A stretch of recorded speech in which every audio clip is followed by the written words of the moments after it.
백구의 기출문제는, 아이고, 왜 이래. 백구의 기출문제는 난이도가 그렇게 많이 어려웠던 건 아니었던 것 같아요. 근데 이제 이 중에 금융부채와 관련된 설명을 종종 처음 물어봤던 것 같아요. 제 생각에는. 금융부채와 금융자산을 비교하면서 이제 이 부분도 좀 문제를 풀어보고, 여튼 합격률이 그렇게 낮지는 않았으니까 아주 많이 어려웠던 시험은 아니었던 것 같아요. 자, 문제를 좀 보겠습니다. 자, 금융부채에 대한 설명 중에서 틀린 것을 고르래요. 그러면 금융부채가 뭔지를 알아야겠죠. 자, 금융부채는요, 부채인데, 이제 요 용어가 사실은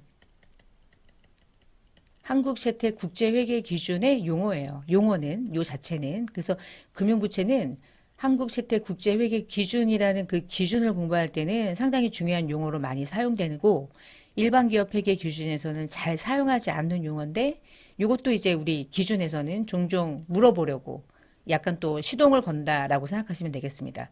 부채는요, 누군가에게 돈을 지급하는 게 일반적이죠. 그런데 여러분, 부채 중에 돈이 나가지 않는 부채도 있잖아. 뭐가 있을까요? 우리 부채 계정을 제가 한번 써볼게요. 물건 샀는데 아직 외상으로 결제 아직 못했습니다. 그러면 외상 매입금 걸죠? 지급어음도 주된 매입을 했는데 결제하지 못했고 만기 때면 돈 갚을게. 이것도 이제 부채죠. 미지급금도 마찬가지죠. 근데 여러분, 여기서 선수금 어때요? 선수금도 부채죠. 제가 지금 부채를 쓰고 있는 거거든요. 근데 선수금은 돈이 나갈 부채입니까? 돈을 오히려 먼저 받아놨는데 당장 수익으로 인식할 수 없어서 잡아놓은 부채입니까? 후자죠. 그러니까 우리가 알고 있는 부채는요. 돈이 나가는 부채도 있고요. 돈이 나가지 않아도 부채가 있어요. 금융부채는요. 요런 것들을 금융부채라고 하는 거야. 나중에 누군가에게 결제할 의무가 있는 부채. 쉽게 말하면, 더 쉽게 말하면 돈이 나가는 부채. 선수금은 돈이 나가지 않아. 그래서 이런 건 금융부채라고 부르지 않아요. 얘는 금융부채라고 불러요. 우리 회계에서 금융이라고 하는 건 돈과 관련된 것들을 의미한다라고 쉽게 이해하시면 되겠어요. 그래서 금융부채에 또 누가 있냐? 지금 문제를 보니까 삼각후 원가라고 하는 이름이 있더라고요. 삼각후 원가는 어떤 것에 대한 측정 방식이냐면 사채. 사채는 발행했다? 사채 발행하면 어떻게? 돈이 나가요, 안 나가요?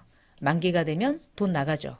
가장 대표적인 부채 중에, 금융부채 중에 하나가 사채거든요. 그래서 지금 이 문제를 푸실 때 딱 보니까 얘를 사채라는 계정으로 딱 정리해 놓고 세팅을 해 놓고 문제를 풀면 조금 더 쉬울 것 같아요. 자, 그러면 사채라는 금융부채는 최초의 인식을 할 때 공정가치로 측정하는 것이 원칙이다. 이건 뭐 당연한 거죠. 어떤 것도 마찬가지죠. 공정가치로 측정한다. 일단 금융부채와 금융부채가 아닌 것을 구분하는 방법은 첫 번째, 돈이 나간다. 그러면 금융부채. 돈이 나가지 않아도 부채다. 그것은 금융부채가 아니라는 것. 해놨죠? 그러면 지우고. 금융부채 중에 최초로 인식할 때는 측정을 공정가치로 측정하는 것이 일반적인 원칙이다. 이건 맞죠. 그럼 여러분, 제가 양도한 금융부채 장부가액과 이 얘기가 무슨 얘기냐면 사채를요. 나중엔 누군가에게 갚을 수도 있잖아. 누군가에게 팔아먹을 수도 있잖아. 그치? 그러면 사채를 갚아요. 사채가 차변에 오겠죠? 100원이 장부라고 한번 가정을 해볼게요. 그리고 돈이 나갔는데요. 돈이 나가는 돈이 차이가 생겼대. 그 얘기는 100원 갚아야 되는데 조기 상환하면 적게 갚을 수도 있고 많이 갚을 수도 있죠. 110원 갚았다 해봅시다. 자, 10원을 처리하는 이름은 모른다 쳐도 얘를 기타 포괄이라는 계정으로 처리하는 건 공부한 적 없는 것 같은데 어떻게 처리하죠? 당기손익에 반영하죠. 당일 연도 손익에 기타 포괄 손익으로 반영하는 건 우리가 공부했던 매도 가능 증권 평가 정도? 그 외에 없습니다. 그러면 사채를 갚았는데 사채를 양도했다는 얘기는 갚았다는 뜻. 지급한 대가는 돈이 나갔다는 뜻. 그러면 차변에 계정 과목 아실 텐데 사채 상한 손실, 사채 상한 손실. 그러면 걔는 당일 연도 영업의 비용으로 들어가지 기타 포괄로 들어갈 일 없잖아요. 자, 이 문제는 틀린 걸 찾는 거니까 답은 2번이었고요. 그 다음 금융부채 쉽게 생각해요. 사채. 사채는 나중에 무슨 방법으로 평가했죠? 삼각후 원가로 인해서 측정했죠. 삼각후 원가라는 건 사채가 만기가 되면 100원이지만 나는 지금 95원에 발행했어. 그럼 95원짜리가 만기가 될 때까지 100원을 향해 가죠. 과정에서 100원으로 가는 그 과정에서 이자 부분만큼을 상각하죠. 무슨 방법으로 상각했죠? 유효이자율법에 의해서 상각하면서 해당되는 금액을 이자 비용으로 처리하고 상대방에게 먼저 준 이자라고 보는 거죠. 선이자. 그래서 할인 발행 차금을 상각하는 금액만큼은 이자 비용으로 처리하고 지급하고 나머지 금액만큼은 상각 후 원가라고 하는 금액의 원가의 증가분을 반영하기 때문에 계속적으로 기간이 경과돼서 만기가 되면 95원짜리 사채는 결국 만기 때 100원이 되고요. 만기가 되면 100원을 상환하게 되죠. 이 과정의 평가 방식을 상각 후 원가 측정이라고 부르죠. 맞는 설명이죠. 그 다음 금융채무자가 갚아야 되는 채무자가 재환학 용역을 채권자에게 제공하고 금융부채를 소멸할 수 있다. 당연한 얘기. 돈 나가고 금융부채 소멸한다. 이 중에 틀린 설명은 2번이었고 109의 기출문제가 합격률은 낮은 편은 아니죠. 낮은 편은 아닌데 금융부채라는 용어가 생소할 수도 있겠다 싶으네요. 그러니까 금융부채가 나왔다. 그러면 여러분 잘 보시면 금융부채가 있다는 얘기는 뭐도 있을까요? 짝으로. 그쵸. 금융자산도 있겠죠. 그러면 금융부채와 금융자산은 짝이지. 짝이란 얘기는 금융부채는 나중에 돈이 나가는 거예요. 그럼요. 금융자산은요. 나중에 돈이 들어오는 자산이겠지. 그치? 그렇게 생각하시면 됩니다. 그렇게. 그래서 금융자산이 아닌 것 중에 뭐가 있을까? 선급금이 있겠죠. 선급금은 돈이 들어올 자산입니까? 물건이 들어오는 자산입니까? 물건이 들어오는 거지 돈이 들어오는 게 아니잖아. 그치? 이런 애들이 다 비금융이 되는 거예요. 금융부채에 대한 문제였고요. 어이구.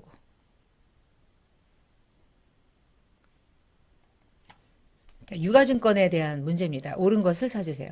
지금 8월 5일, 12월 말일, 그리고 X 3년도가 됐으니까 이게 이제 1년이 한 번 지난 거죠. 500주였는데 4만원, 4천원 주고 샀었대요. 그리고 나서 기말에 가보니까 4천원짜리가 5천원이 됐고요. 그 다음 연도에 주식 전부를 6천원에 처분했대요. 자, 4천원이었다가 5천원 됐다가 6천원에 팔았는데 요 유가증권이 시장성이 있는 걸 전제로 하고 첫 번째, 단기매매증권으로 분류했을 때, 매도가능증권으로 분류했을 때 어떤 차이가 있나요?에 대한 문제거든요. 우리가 기타 포괄이라는 개념이 들어가면 단기매매증권은 4,000원이 X 2년도 12월 말에 1,000원만큼 상승하면 단기매매증권으로 분류할 때랑 이 매도가능증권으로 분류할 때랑 4,000원짜리가 5,000원으로 바뀌었다. 공정가치가 평가됐다. 그러면 1,000원만큼 상승했죠. 1,000원만큼 500주가 상승한 거죠. 그러면 해당되는 금액은 50만 원에 해당하는 금액은 그만큼 단기 매매 증권은 50만 원만큼 당해 손익에 반영하죠. 근데 매도 가능 증권은 플러스긴 한데 얘를 어디에 보내냐면 기타 포괄로 보내잖아.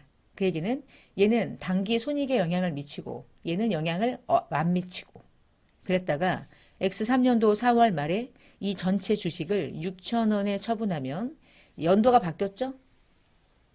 연도가 바뀌면 단기 매매 증권은 현재 5,000원으로 평가해 놓고 다시 6,000원에 처분했으니까 5,000원짜리가 6,000원에 처분되면 1,000원만큼 더 많은 이익을 낸 거겠죠? 그럼 50만 원만큼 또 이익이 나요. 그러니까 요때도 이익 잡아버리고 요때도 이익을 잡아버리죠. 근데 매도가능 증권은 전년도에 평가한 건 기타 포괄에 걸려 있다가 마지막에 6,000원에 처분하는 날 4,000원짜리가 6,000원에 처분돼서 한 주당 2,000원의 이득을 봤다고 하는 금액을 처분하는 시점에 인식하죠. 당해 연도 손익에. 대신 이게 기타 포괄 손익이 처분할 때까지 기다리고 있다가 얘가 사라지고 매도 가는 증권 5,000원짜리 죽고 돈이 들어오는 것만큼 차이가 나는 금액은 처분 손익으로 마지막에 인식하는 게 매도 가는 증권이잖아. 자, 그럼 1번 단기 매매 증권으로 분류할 경우 매도 가능 증권으로 분류했을 경우보다 X 2년도의 단기순 이익은 감소합니까? 증가합니까? 증가하죠. X 2년을 말한 거예요. X 2년. 요거는 틀린 설명이죠. 두 번째, 단기로 분류했을 때, 매도로 분류했을 때보다 X 2년의 기말 자산이 더 크다라고 하는데 보세요. 단기든 매도든 자산을 50만 원만큼 증가시켜 놓는 건 똑같죠. 근데 얘는 단기 손익에 반영하는 거고 매도 가능 증권은 BS에 반영하는 거고 그 차이죠. 그 차이가 있을 뿐이지 기말의 자산은 동일하죠. 똑같이 자산을 증가시켜 놓잖아요. 그쵸? 크지 않아요. 같아요. 틀렸고요. 다시 이제 3번. 매도로 분류했을 때 처분하면 매도 가능 증권 처분 이익은 마지막에 50입니까? 아니요. 마지막에 처분할 때는 100 다 잡는 거죠. 50 X죠. 매도로 분류했을 때 단기 매매로 분류했을 때보다 X3년도 요날 X3년도의 단기순 이익은 비교를 해보면 매도 가능 증권으로 처분 이익은 마지막에 X3년도에 처분할 때 100만 원을 한 방에 잡죠. 근데 단기 매매 증권은 50만 원, 50만 원을 나누어서 받는 거야, 사실은. 그래서 단기 매매 증권은 X3년도에 당해 연도 손익이 50만 원만 잡히니까 X3년도만 보면 누가 더 많은 이익을 만들어냅니까? 매도 가능 증권이 이익이 더 크게 나오겠죠. 대신 X2년도에는 단기 매매 증권으로 분류하는 게 단기 손익에 더 과대 계상될 거고 X3년도의 단기 순이익은 매도로 분류했을 때 증가된다. 맞네요. 답은 4번이었어요. 우리가 유가증권 중에 시장성이 있는 유가증권이라고 하면 항상 단기 매매 증권으로만 분류하는 건 아니죠. 그렇죠? 매도 가능 증권으로 분류할 수 있잖아. 특징이 있다면 단기는 단기 시세가 목적이고요. 매도 가능 증권은 장기라면 매도로 분류하니까. 그래서 얘하고 얘를 비교하는 형식의 문제였고 2번 문제는 꽤 여러분이 이 문제를 가지고 이것저것 고려해야 될 아주 유익한 문제이지 않을까. 실제 시험을 대비할 때는 시험을 봤을 때는 좀 시간이 좀 걸렸겠다. 하나하나 카운트를 좀 해봐야 되니까. 그래서 이 부분은요. 실무 이론 파트에서 제가 유가증권 중에 단기 매매 증권으로 회계 처리하는 경우와 매도 가능 증권으로 회계 처리하는 경우를 이렇게 비교해 놓은 VS 해놓은 내용들이 좀 있어요. 그 부분에서 유가증권 편에서 조금 더 추가적으로 학습을 하시면 되겠습니다. 3번 문제 가볼게요. 회계 변경을 하는 경우 있었죠. 회계 변경으로 인정되는 정당한 사유가 아니래요. 일반 기업회계 기준이 바뀌었대. 새로운 해석이 등장했대. 변경하래. 그러면 해야지. 중대한 변화가 생겼대요. 예전에 회계 정책을 적용하면 재무제표가 오히려 왜곡돼요. 바꿔야죠. 동종산업에 대한 대부분의 기업이 채택하고 있는 여러 가지 회계 정책, 추정 방법이 변경이 됐대요. 나도 그래서 합리적으로 바꾸는 게 더 합리적이라고 판단된대. 그럼 따라가야지. 근데 세금 신고하기 위해서 세법에 따라서 나도 바꿀래. 세법이 바뀐다고 해서 회계 처리도 바꾸는 건 아니죠. 세법과 회계는 전혀 달라요. 그런데 하나이긴 하지. 그치? 회계 처리의 결과가 세금을 신고하는 기준 자료가 되긴 하지만 회계 장부를 만드는 기준과 세법을 만드는 이 세법에 대한 규정은 전혀 다르게 적용되니까 아무 관계 없죠. 답은 4번이 회계 변경에 적절하지 않은 사유가 되겠습니다. 옳지 않은 것. 개발비는 연구에서 발생하는 거는 무조건 비용 처리한다. 이거 맞네요. 합리적인 방법을 정할 수 없다면 정률? 아닌데 그치? 정액법이죠. 틀렸죠. 일반 기업 회계 기준은 무형자산의 재무제표를 표시하는 방법은 아주 정확하게 직접 깔 수도 있고 간접 깔 수도 있다. 둘 다 허용한다. 그러나 대부분의 기업들이 허용해요. 둘 다 할 수 있어요. 근데 무형이기 때문에 굳이 누계일이라는 계정을 쓰지 않고 직접 죽이는 걸 선호한다. 대부분 그렇게 많이 쓰더라. 이지 직접법만 쓴다. X. 많이 나오더라고요. 무형의 내용연수는 법적 내용연수와 경제적인 내용연수 중에서 짧은 것으로 간다. 맞는 말. 이 중에 틀린 설명은 2번입니다. 긴 거 안 잡아요. 짧은 걸로 가는 거야. 짧은 거.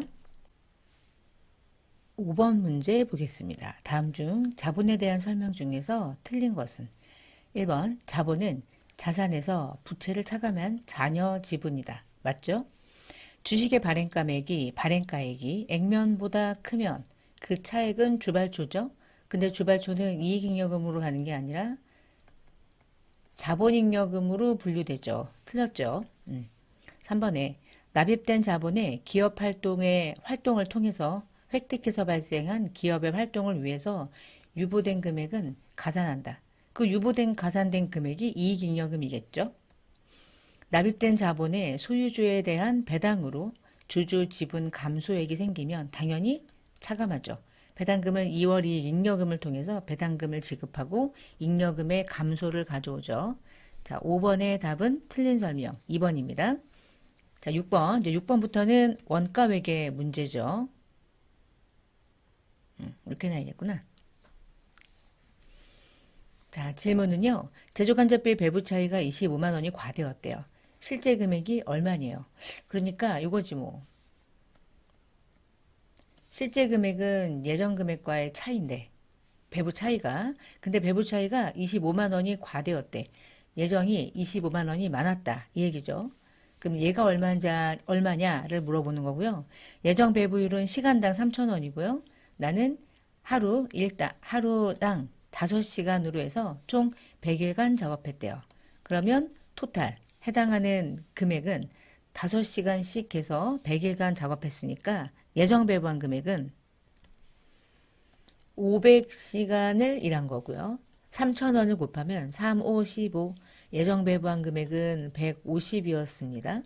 근데 그 150만 원은 실제 금액보다 25만 원이 과대였대요. 그러면 실제는 25만 원을 적은 금액으로 인식하면 되겠죠. 125만 원. 답은 2번. 7번.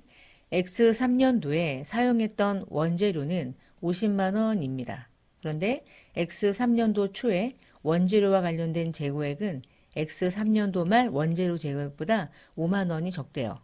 X 3년도 원재료 매입액이 얼마입니까? 이거는요, 이렇게 T자 규정 가지고 해볼게요. 원재료를 사용하면 대체적으로 이제 직접 재료비 또는 간접 재료비가 되겠죠. 특별한 말 없으면 직접 재료비 50만 원이고요. 사용한 금액이 재료비라는 원가로 사용됐다는 뜻이고요.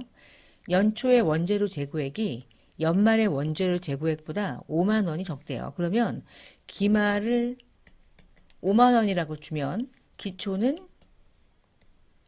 빵인 거죠. 뭐 그렇죠. 기초가 기말보다 5만 원이 적다. 그러면 기말을 5만 원이라고 주면 얘가 빵이었겠죠. 질문. 매입액이 얼마입니까? 얘가 매입액이겠죠? 55만 원. 답은 3번. 얘가 5만 원이고 얘가 빵인데 얘 5만 원보다 기초 금액이 5만 원만 적게 배부된 것으로 가정하고 문제를 풀면 되는데 이게 5만 원이 아니고 만약에 15만 원이면 얘가 10만 원이겠죠. 매입액은 불변이에요. 55만 원은. 그건 변함이 없는 겁니다. 왜냐하면 이 기말이 더 크다는 얘기는 기말에 남아있는 금액과 직접 재료비의 원가를 합친 금액이 매입액이 되기 때문에 결국은 정해진 돈이에요. 기초와 기말을 어떻게 주느냐 차이인 것 뿐이고요. 자, 8번에 제조원가 명세서를 작성하기 위해서 필요한 항목이 아닌 것은 직접 노무 필요하죠. 직접 재료는 구입액도 필요하고요. 사용액도 필요하죠. 직접 재료비의 전체, 기초, 매입액, 기말을 가지고 사용한 금액까지 제조원가 명세서에는 다 보이니까. 근데 3번에 기말 제품 재고는 손익계산서에 매출원가를 구하기 위한 자료지 제조원가 명세서에서 당기 제품 제조 원가를 구하기 위한 자료하고는 별개죠. 답은 3번. 9번 문제. 보조부문의 원가를 직접배분법에 의해서 배부한대요. A, B가 있고 X, Y가 있어요. A, B의 원가는 A는 150만 원이고 B는 160이고요. X에 배부되는 X에 배부되는 보조부문의 원가는 얼마입니까? 자, 그러면 직접은 우리끼리 주고받은 걸 고려하지 않죠? 그러면 A에서 X로 배부되는 금액은 전체 500시간인데 그 500시간은 몇 분의 500시간이냐면 850시간 중에 500시간이 아니라 둘을 더한 800시간 중에 500시간에 해당하는 150만 원을 배분하는 거고, 자, Y에 배부하는 거는 할 필요가 없고, 두 번째, B가 배부할 금액은 160이죠. 근데 그 160만 원 중에서 X에 배부할 금액은 300시간인데 그 300시간은 1000시간 중에 300시간이 아니라 500과 300을 더한 800시간 중에 300시간이 차지하고 있는 160만 원. 자, 그럼 배부를 한번 해보겠습니다. 여기다 배부하고요. 얘는 여기다가 배부하고요. 그냥 계산기로 두들기면 되겠죠? 150만 원은 500시간 나누기 800시간 하시면 150만 원 중에 X에 배부하는 금액은 어디다 적지? 이렇게 적을게요. A가 X에 배부하는 금액은 93만 7,500원. 두 번째, B가 X에 배부하는 금액은 160만 원 중에 800시간 중에 300시간. 이렇게 하면 되겠죠? 60만 원. 요 둘이 X에 배부되는 전체 보조 부문의 원가가 되겠네요. 계산해보니까 153만 7,500원. 답은 4번. 그 다음에 10번 종합원가 계산에 대한 설명 중에서 틀린 것을 고르세요. 종합은 평균도 있고 선입도 있는데요. 선입은 실제 물량 흐름을 반영하기 때문에 평균법보다는 더 유용한 정보를 제공한다. 맞죠? 누가 먼저 완성해서 넘어온 기초가 있는데 기초와 착수를 동일하게 발생된 원가처럼 보고 완성과 기말로 배부하겠습니까? 선입이 이론적으로 맞죠. 실무적으로도 맞고요. 두 번째, 평균법은 당해년도 이전에 착수된 기초 제공품까지 다 포함해서 단기 것처럼 간주하고 완성과 기말로 배분하죠. 맞는 설명이죠. 자, 선입이 평균법보다 간편해요? 아니요. 어려워요. 어려운데 그러니까 정확한 거지. 기초가 없다면 선입과 평균은 항상 데이터가 동일하죠. 기초를 차감하느냐, 기초를 차감하지 않느냐, 기초를 고려하느냐, 선입, 기초를 고려하지 않고 두 개를 착수된 원가로 하나로 본다. 그러면은 평균. 답은 3번이 틀렸습니다.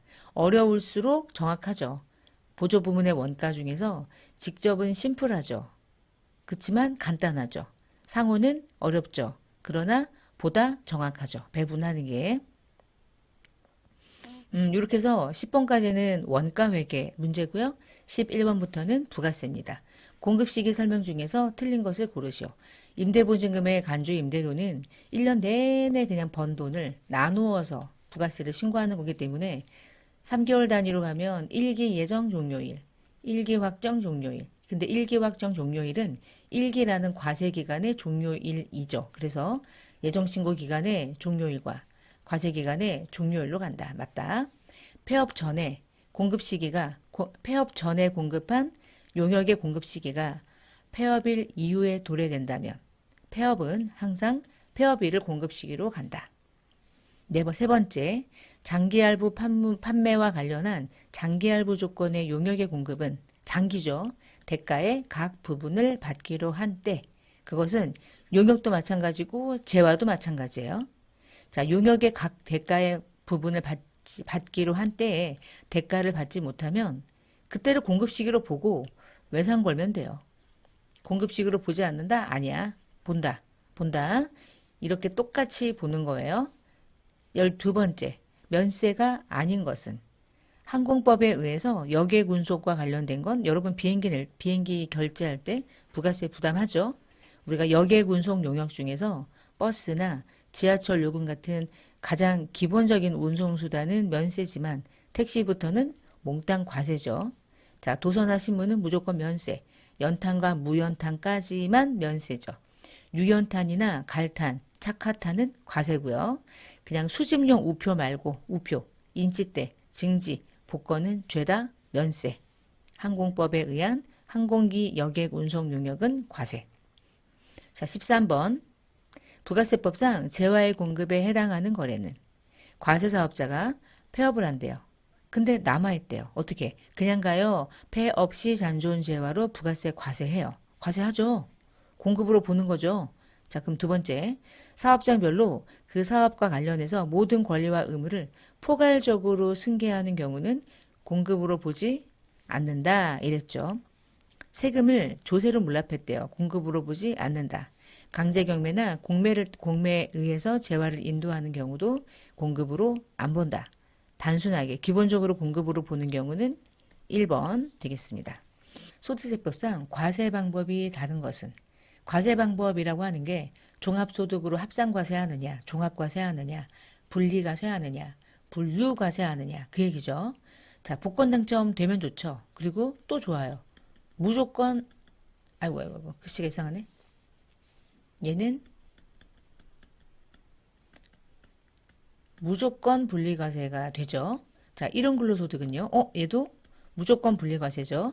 내가 계약금이 있었는데 계약금이 위약금으로 대체가 됐대요. 그래서 위약금이나 배상금으로 받았대요. 무조건 분리? 아니죠. 분리 안 됩니다. 종합과세 하는 거고요. 비실명이니까 이자소득 중에서 비실명은 누군지 모르죠. 누군지 모르니까 세금 와장창 매기고 무조건 분리과세죠.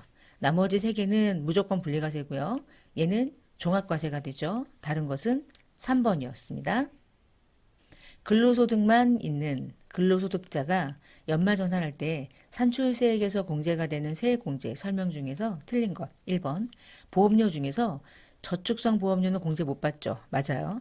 근로를 제공한 기간에 지출한 의료비는 의료비를 공제받을 때는요. 근로를 제공한 기간에 지출한 것만 공제가 됩니다. 예를 들면 이런 거죠. 이게 1년 전체 기간이 이렇게 있어요. 근데 제가 이때까지 직장 생활 한 적이 없고요. 이때 근로자로 회사에 입사했어요. 그리고 2달 일했어요. 그리고 연말정산을 해요.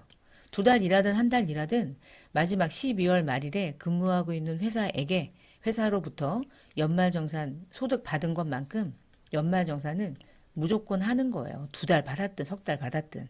근데 그러니까 1월부터 예를 들면 2달만 일했으니까 10월까지는 일한 적이 없어. 근데 이 10월 달에 병원 가가지고 의료비 지출한 게 있어. 보험료 낸 것도 있어. 교육비 낸 것도 있어. 신용카드 결제한 것도 있어. 이런 거 해줘야 될까요? 안 해줘야 될까요? 2달만 일하고 연말정산을 받으면 소득도 없겠지만 우리가 이러한 공제 항목 중에 핵심이 뭐냐면 근로자만 해주는 거죠. 여러분 근로자만 해주는 건 근로를 제공한 기간에 지출한 것만 공제해준다는 뜻이에요.